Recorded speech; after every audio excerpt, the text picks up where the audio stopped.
Malumunuz partimiz tarafından Türkiye Büyük Millet Meclisi Başkanlığı'na sunulmuş olan bir kanun teklifi vardı 28 Aralık 2023 tarihi itibariyle.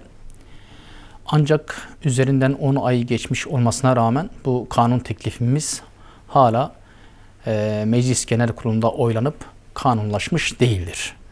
Evet, Temmuz ayı içerisinde bu kanun teklifimizin genel kurulda görüşülmesi noktasında hemen hemen tüm partilerin desteğiyle bir karara dönüşmüştü.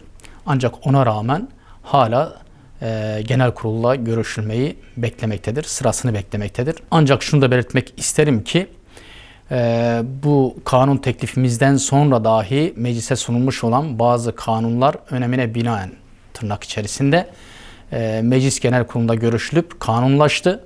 Ancak bu kadar önemli olan milletimizin ve kamuoyunun da beklenti içerisinde olduğu böyle bir kanunun hala Meclis Genel Kurulu'nda bekletilmiş olması asla kabul edilebilir bir durum değildir. Bu konuda mecliste grubu olsun olmasın tüm siyasi partilerin desteğini alarak genel kurula gelmiş olan bu kanunun bir an önce genel kurulda oylanarak kanunlaşmasını umut ediyoruz. Ve bu konuda yeniden bir kez daha Türkiye Büyük Millet Meclisi'nde grubu olsun olmasın bütün partilerde çağrıda bulunuyoruz.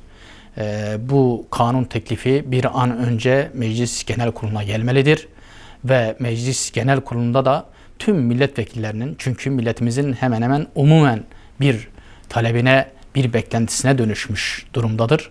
Tüm milletvekillerinin destek vererek kanunlaşması hakikaten Türkiye toplumu açısından, Türkiye Büyük Millet Meclisi açısından tarihi bir sorumluluk olduğuna inanıyoruz. Soykırım suçu ve insanlığa karşı işlenen suçlar bütün sıcaklığıyla, bütün yoğunluğuyla devam etmekte.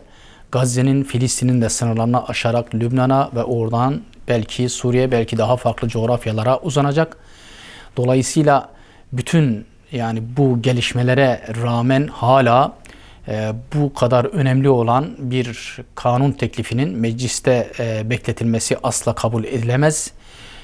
Hakikaten bakınız, bu yakın zamanda İsrail terör rejimi kendi içerisinde Filistinlilerin vatandaşlıktan çıkarılmasına dair bir kanun teklifini meclise sundu. Hukuk Komisyonu'nda da kabul edildiğine ilişkin bazı haberler paylaşıldı.